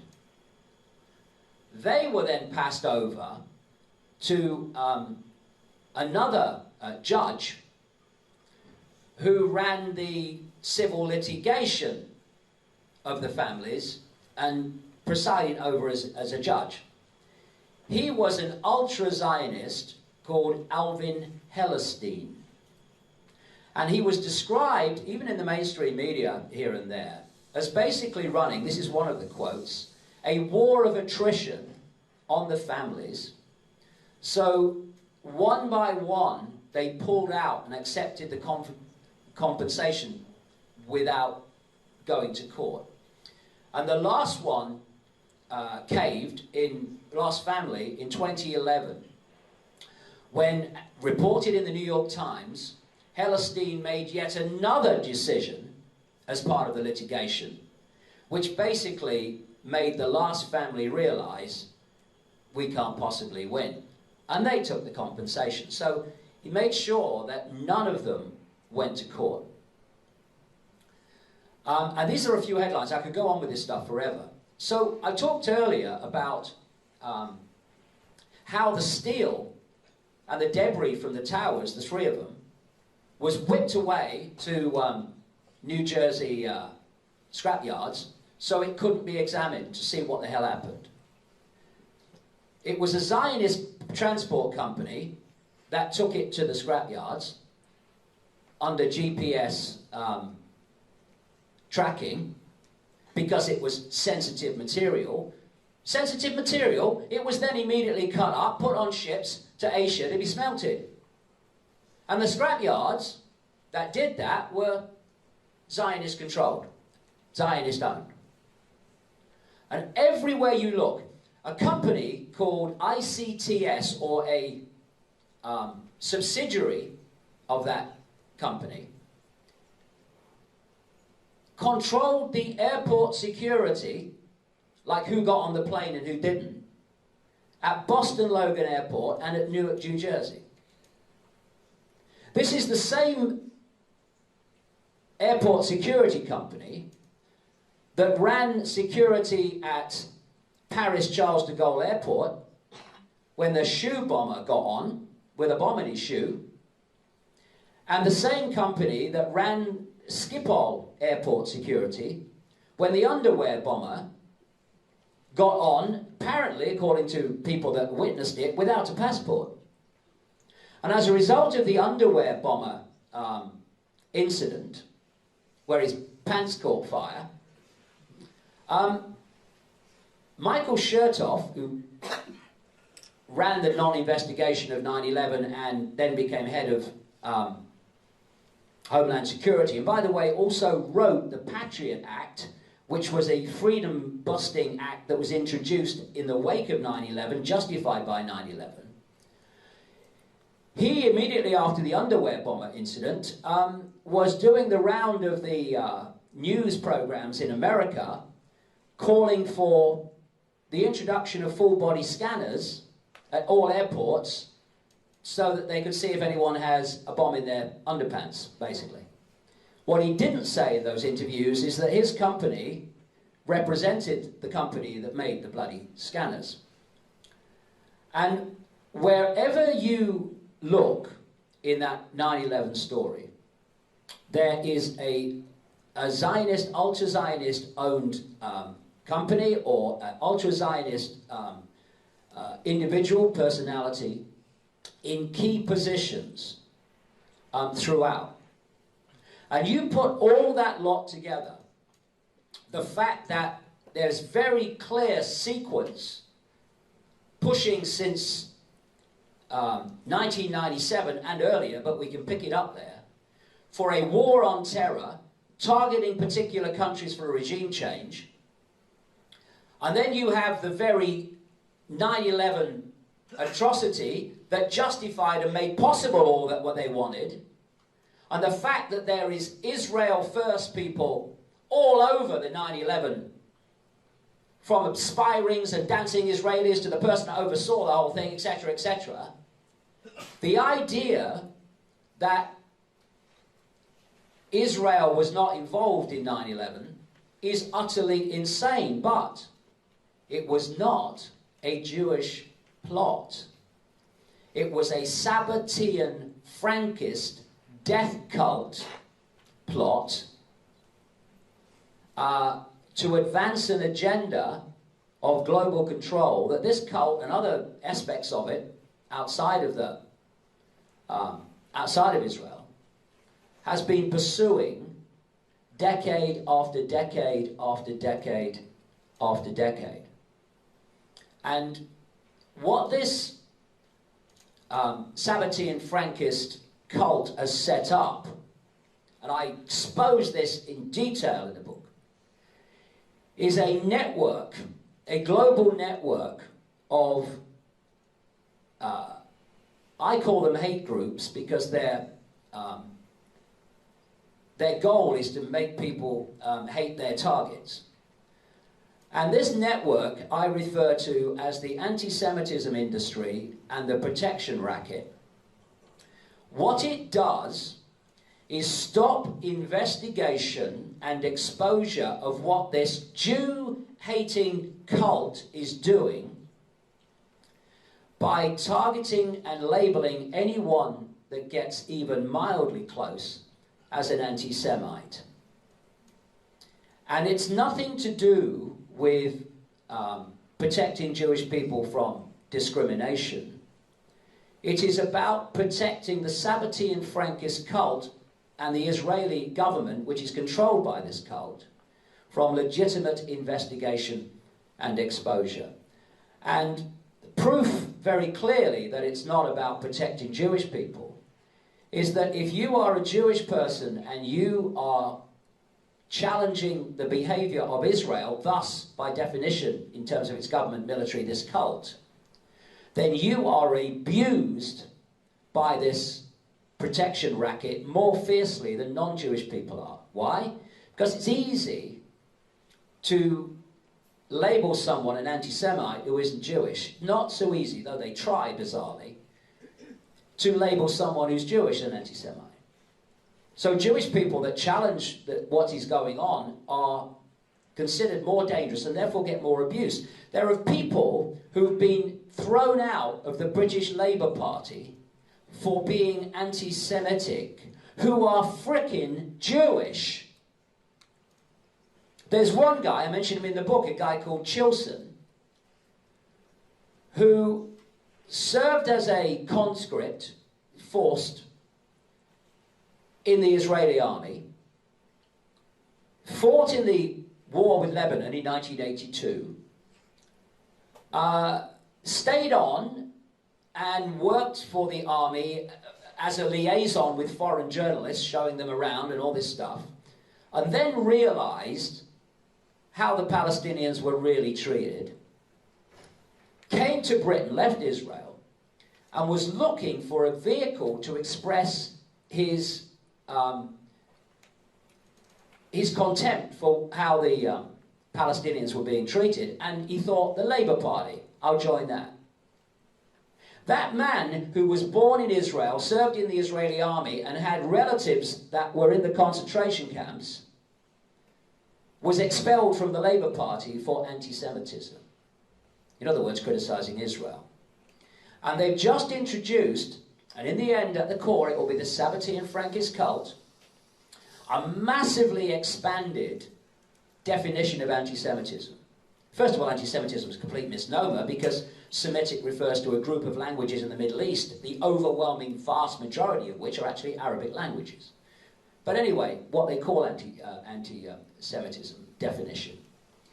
And the expanded definition has gone from discriminating against Jewish people because they're Jewish, which is of course reprehensible and childlike and ridiculously stupid, to including criticism of Israel and Zionism. And that has been brought in to expand the definition of anti-Semitism, so more and more people can be labelled and demonized as anti-Semitic to stop them uncovering what the hell is going on through this cult that is not Jewish, it hates Jewish people. So you can see the potential for demonizing me as a result of some of this stuff. And I'm just giving you some headlines there. All the facts and the Jewish sources are in the book for this stuff. To demonize me, because they're going to lie about it. What they're going to say is, Icke saying it's a Jewish plot. It's the last thing I'm saying. And I say to Jewish people, for goodness sake, please read the book and see how you're being shafted in so many ways by this cult, which is posing, as its usual modus operandi, as a protector of Jewish people. Right, we'll open up to the floor again. Anyone else got a question? Yes, sir? The last book, Everything You Need to Know, was massively explosive. Not on the scale of this, obviously, but I remember you said in an interview, you sent copies of that book to every major media organisation in the country. Right. And they all ignored it. Yeah. Do you think this book will be ignored, as explosive as it is anyway? That's a very interesting question. If people didn't get that online, the question was, I sent copies of my last book, Everything You Need to Know But Never Been Told, which was explosive, to all the major media organisations, and they completely ignored it. I'll tell you something I found interesting. When because of course I was banned from Australia, basically on the say-so of one guy, an ultra-Zionist called Divi Abramovich, who runs a man and a dog organisation called the Anti-Defamation Commission. And what they do is they prove you right by saying you're wrong. No, you can't say that we are, people like him have too much power, and because you've said that, I'm going to have you banned from Australia. You know what I mean? It's like, well, you proved me right then. Anyway, but the media ignored it. But like I say, I'll tell you what I found interesting. Is I wrote a book in the 1990s. I wrote it in 94, came out in 95. And it was called And the Truth Shall Set You Free. And in that book, I mention, almost in passing then, that there was a very high number of Jewish people involved in the Russian Revolution. Now remember, that is 1994 I wrote that, came out in 95. When they're trying to demonize me as an anti-Semite, they quote from that. They don't quote from much more recent books, which factually expose so much that they wouldn't want exposed. They don't quote from them. It's like, well, we'll just forget those exist. Please. We'll quote from this one. And there is a chance that they'll try to ignore it, absolutely. Because the more they attack me for it, the more people will be aware of it and say, well, what are they attacking him for? Let's have a look at this. And by the way, on that thing about the Russian Revolution, it's an interesting point. I quote this in the book. You know, as long ago as 1920, literally in the wake of the Russian Revolution, there was an English writer who went back to the original documents of the revolution. And he found an extraordinary number of Jewish people involved in the revolution. It was an extraordinary percentage from the original documents. And so when you mention that, people would say, see, he's an anti-Semite. But there's another question to answer here, or to ask here, which relates to what I've just said. And it's this. Given that there were so many Jewish people involved in the Russian Revolution at the core, how come that after that revolution, Jewish people were subject to horrific treatment in Russia? Why? That's the question. And the answer is this, in effect. Those Jewish people involved in the Russian Revolution, which was all connects into the Rothschilds, all this Sabbatean Frankism that I'm talking about, were not Jewish, overwhelmingly. They were Sabbatean Frankists who hate Jews. And so when they get power, what did they do in Russia? They targeted Jewish people.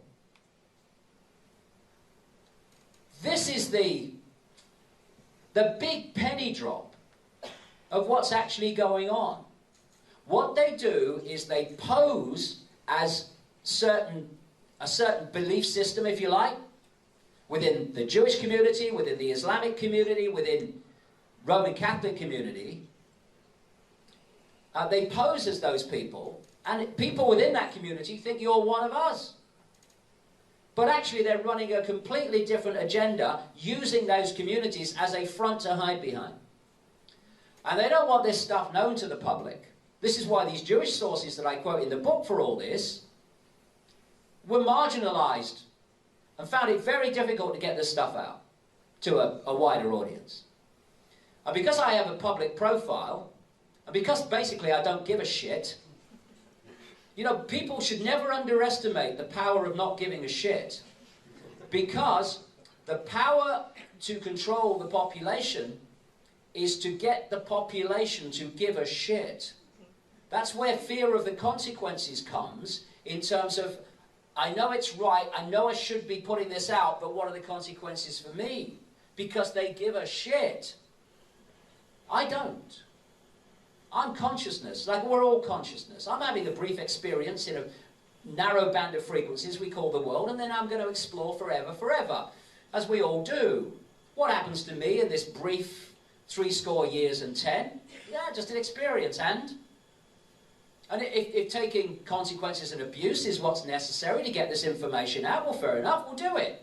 Because the alternative is not getting the information out, and for me, that is not an alternative.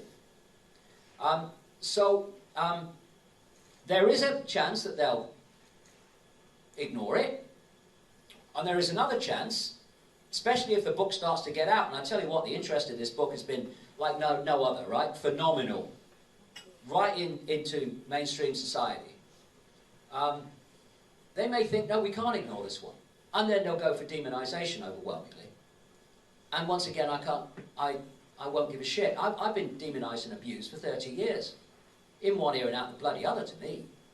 I'm interested in people seeing what this network doesn't want them to see. And if that's consequences to me, it's consequences to me. And, you know, be another one along tomorrow. Great. It'd be interesting to see, actually, what the reaction is. It's impossible to call, really. Okay, anyone else? Yeah. Yeah, in the red. Yeah, sorry, yeah. Have you read Judy Wood's book about the towers disappearing and the energy weapon being used for the main ones? Yeah, have I read the Judy Wood book, Where Did the Towers Go, right? Yeah. Yes, I have, and I cover that in the book.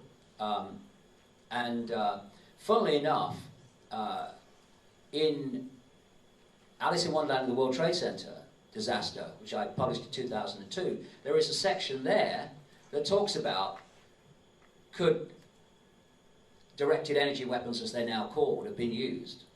And Judy Wood makes a very good case. I outline it and let people make their own mind up. But what we should understand is, and I've been banging on about this for decades, is that there is a cutting edge of technology that we see in the public arena. And we think that's the cutting edge of technology. Oh, bloody hell no. These people are not working with the level of technology that we see. They are working with a technology that's way beyond that. But even now, this technology that is being talked about as possibly being a reason the towers came down as they did, directed energy weapons, is now coming more and more into the public arena. And if you work on the basis of technology that we see now, and we think is cutting edge, was actually known about way back on the inside, then all this energy weapon stuff was available in 2001. And the idea is that these directed energy weapons, basically, they break up the structure of matter. And what they would do to a building like the World Trade Center is they would literally turn it to dust. And we all remember the phenomenal clouds of dust that is one of the most shocking sights of the towers coming down. But anyway, that's in the book, so that people can see that. I've mentioned Operation Northwoods tonight, haven't I? You haven't, but we've got one more question. I was actually going to steal it myself and ask about the remote control planes, which is very, very interesting. Right. Well, I'm going to do two things. I'm going to do Operation Northwoods, and I'm going to do the remote control planes, because that brings in another. They didn't do what? I'll come to that in a second. Operation Northwoods, the reason I asked, have I said it tonight, is because I did an interview for 3 hours earlier today, and you forget, did I mention it in that one, or have I mentioned it in this one? Operation Northwoods was basically the plan for 9/11 in 1962.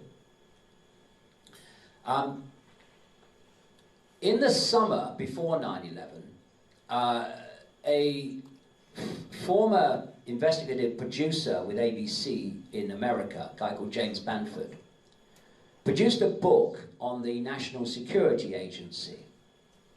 And in researching that book, he came across official documents in the American archive, not conspiracy theory, actual documents, which had been known about in other less high-profile ways before, but he really brought them to public attention. And this described Operation Northwoods. And this was the plan. It was during the Kennedy era, presidency, and in the end it turns out that Kennedy put a stop to it. We go back to the Joint Chiefs of Staff in the Pentagon, which were headed at, on 9/11 by General Richard Myers, who said he was on Capitol Hill when he was on a telly screen from the Pentagon. And the Joint Chiefs of Staff were headed in 1962 by a guy called Lemnitzer. And at the time, they wanted to remove Castro from Cuba.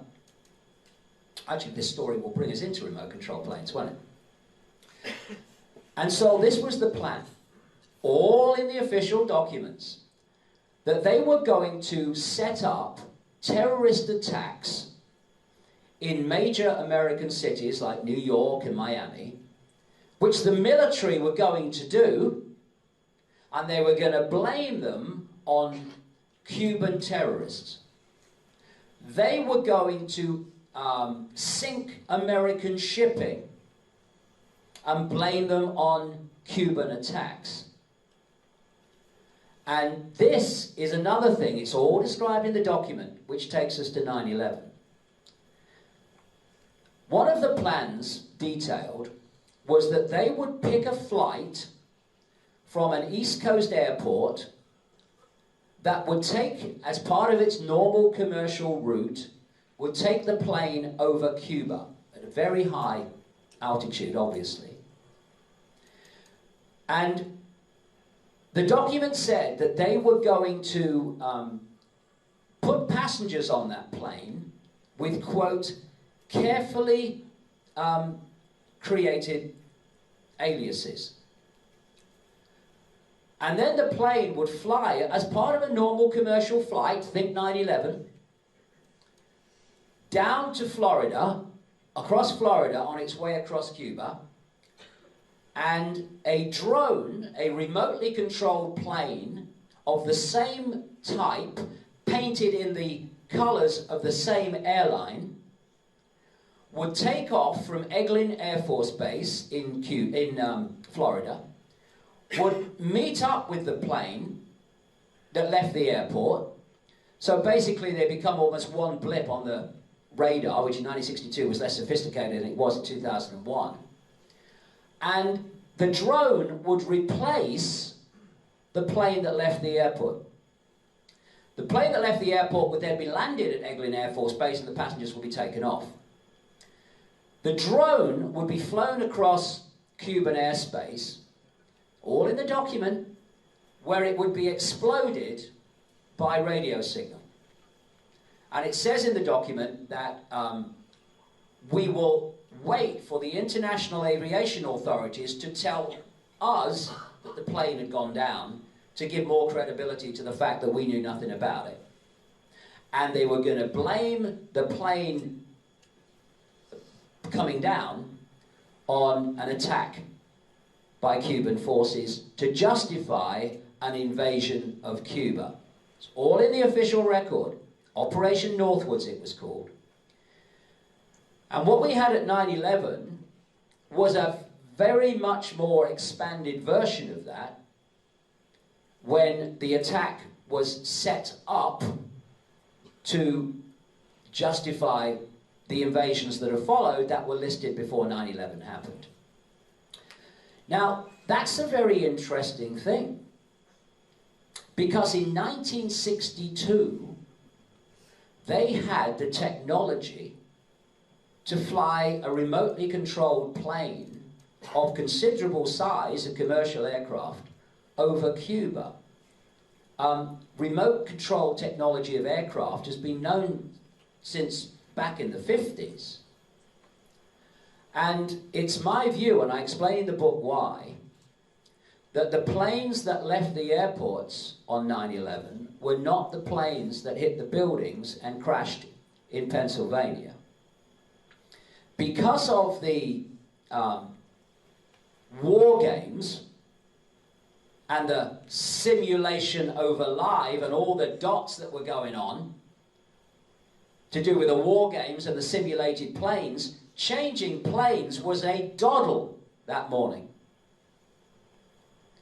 And people, and I quote them in the book, who witnessed the crash of Flight 175 into the South Tower with the big fireball, described the plane not in terms of a commercial 767, but like a military plane of the same type, because military use planes like that, 767s and stuff like that. They did that anyway.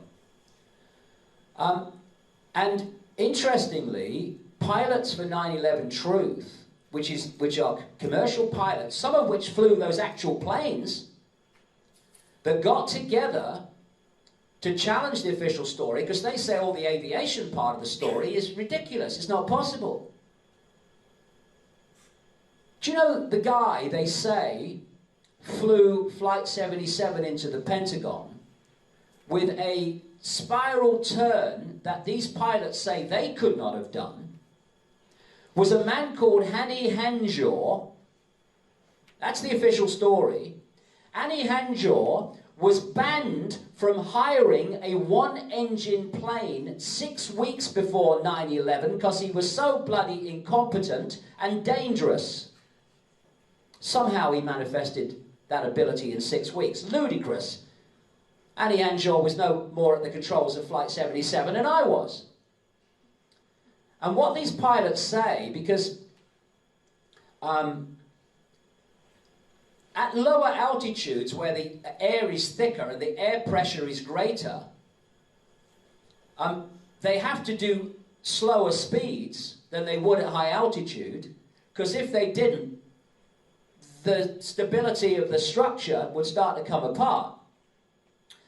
And these pilots, and I saw in the book in detail, looked at the speeds that Flight 11 and Flight 175 were supposed to be doing at very low altitude as they hit the buildings.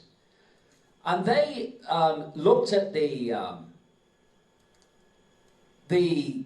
strength stability of those aircraft, 767s, commercial version of 767s. And they concluded that at those speeds, at that altitude, those planes would have been A, unflyable. As one pilot described it, it's like, it would have been like driving a car at 150 miles an hour and parking it in a one-car garage without hitting the sides. That's what it would have been like. They went on simulators to try to recapture the possibility of doing it. They found they couldn't do it. But what they did say was that if they were strengthened versions of the 767, which they use in the military, not least in refueling aircraft, then those aircraft would have been able to fly at those speeds at that altitude without falling apart. And so, for me, the planes that hit the buildings were remotely controlled, and the planes that took off were not the planes that hit the buildings. Now, it would be so easy to prove that they were the same planes. Piece of cake. Every time there's an air crash, the investigators do a number of things every time, and one of them is this. They take the parts that are found, and all these parts, particularly parts they call time change parts, they're parts of an aircraft that have to be changed, even if there's nothing wrong with them, they have to be changed by regulation at certain periods. They all have serial numbers on them. And when those parts are changed, the serial number of the part going into the plane is logged in the maintenance log of that aircraft. So what they do is they get the parts, they look at the serial numbers, they check them off against the log of the aircraft that they think it is, and they prove, yes, they're the same codes, this is that aircraft. They do it every time, except on 9/11. They didn't do it on 9/11. And I know this for a fact because there was a Freedom of Information Act request to the FBI to produce the documentation of that process being done with the 9/11 planes. The FBI replied that documentation does not exist because that process was not done, and they said it wasn't done because there was no question as to the identity of the planes. When you read the book, you'll see there's massive questions about the identity of the planes. So it's a conspiracy theory that they weren't the same plane. Okay. So why didn't you prove it by doing what he's done with every other air crash?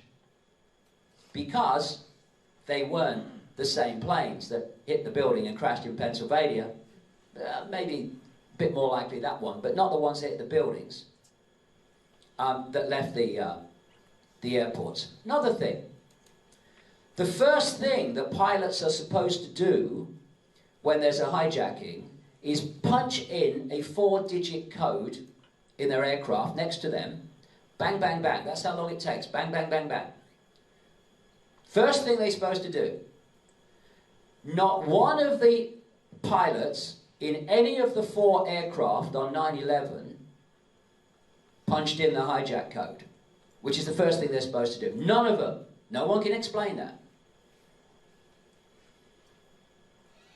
Very quickly on some of the phone calls, another thing. What happened is, it was said that passengers were making calls from the plane on cell phones, on the planes on cell phones, particularly like 93, Flight 77, etc. And then it was pointed out that cell phones didn't work at the altitudes that those planes were flying when those calls were made. So the story changed. This is another thing you find with the 9/11 story. When they're caught out, they just change the bloody story. So what they then said was, oh no, they were made by on airphones. They weren't cell phones. They were airphones, which were seatback phones. I used one myself once, about the same period. And they're on the back of the seats, and they could connect you to the ground. Very, very bloody expensive, but they connect you to the ground. It was said that a CNN contributor, In Vision contributor, called Barbara Olson, called her husband in the State Department, a guy called Ted in the Justice Department rather, a guy called Ted Olson, who was the Solicitor General in the Bush administration, from Flight 77, and told him what was going on. And from that apparent conversation came the whole story about box cutters. And it was said, first of all, that she called from a cell phone. And then it was pointed out that she couldn't call from a cell phone at that altitude. So then suddenly she called from, oh no, she called from an airphone. That explains it. And then, as I show in the book, American Airlines, which is what Flight 77 was, American Airlines 757s had removed and disconnected the airphones from 757s by 2001. So there were no bloody airphones on the plane. Also, the record of calls, both from Barbara Olson to the Justice Department and the Justice Department receiving those calls, doesn't exist. The calls weren't made. And then you have a guy called Tom Burnett, who called his wife from Flight 93. What happened was that when she received the call, his cell phone number came up on her phone. He's calling her on a cell phone from the plane. Official story says, well, of course, someone was, because his cell phone came up. According to the flight data recorder, when that call on the cell phone was made, the plane it was made from was flying at between 34,000 and 40,000 feet. You're never going to make a cell phone call from there. It's impossible. And when that was pointed out, the FBI changed the story. They said he called from an airphone, right? Which was still in United Airlines planes at the time, which 93 was. But he didn't. He called from a cell phone. At that altitude. Explain that. And then you had Todd Beamer. He talked to he was on Flight 93, he talked to a Verizon supervisor called Lisa Jefferson for a long time from the plane, it is said. She didn't know if it was Todd Beamer or not, never met him. And he called from an airphone. And he was the guy who is quoted as saying, though there's great doubt about it when you look at the evidence, "Let's roll," which became the big way that they promoted American response in the Middle East, "Let's roll." And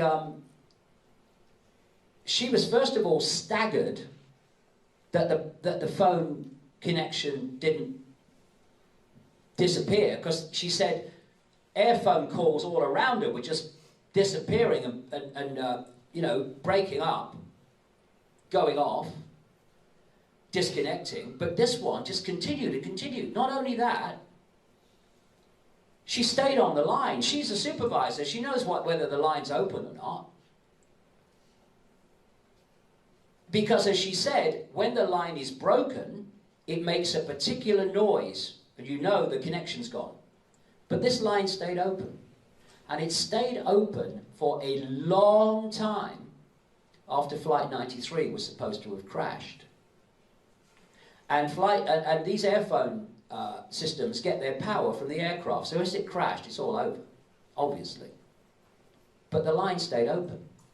Another family who were on the line with someone else on that plane, their line also stayed open for a long, long time after the plane was supposed to have crashed. And Todd Beamer, who was on Flight 93, who talked to, it said, this Lisa Jefferson at Verizon, his cell phone was used 19 times to make outgoing calls after the plane was supposed to have crashed. So, given that I've talked for, a couple of hours here, and I have absolutely scratched the surface of what's in this book in terms of demolition of the official story, and also I've only scratched the surface on the story of who did it.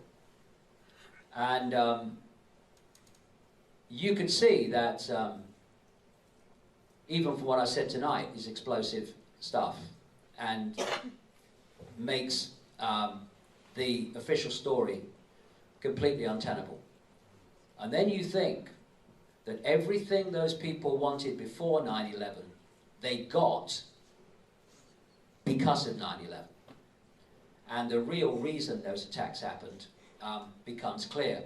And, you know, I dedicate the book both to the people who died on 9/11 and their loved ones left behind, and also to all those who've died in the war on terror justified by 9/11 and their loved ones left behind.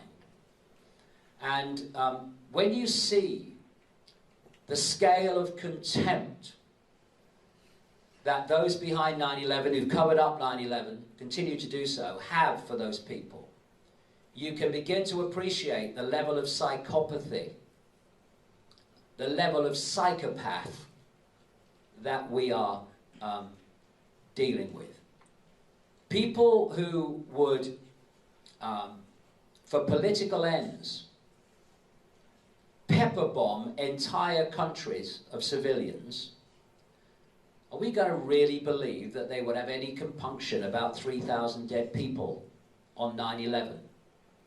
To this level of psychopath, they are just fodder in their game of absolutely no importance. The only thing that's important is what they achieve by doing it.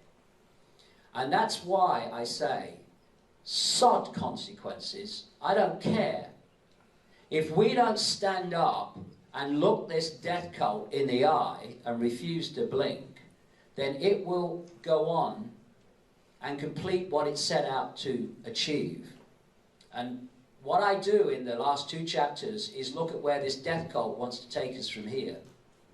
And it is in the complete control of human perception by connecting the human brain to AI. This death cult is behind that. The same death cult behind 9/11 is behind that. It's behind the introduction of 5G without any independent tests. It's behind Silicon Valley. The death cult Sabbatean Frankists own Silicon Valley. And they're moving, and they're creating another Silicon Valley as well, somewhere else in the world, which I expose in the book. And what is Sabbatean Frankist Silicon Valley doing now? It's embarked on an hysterical, extreme tidal wave of censorship to stop the exposure of Sabbatean Frankism.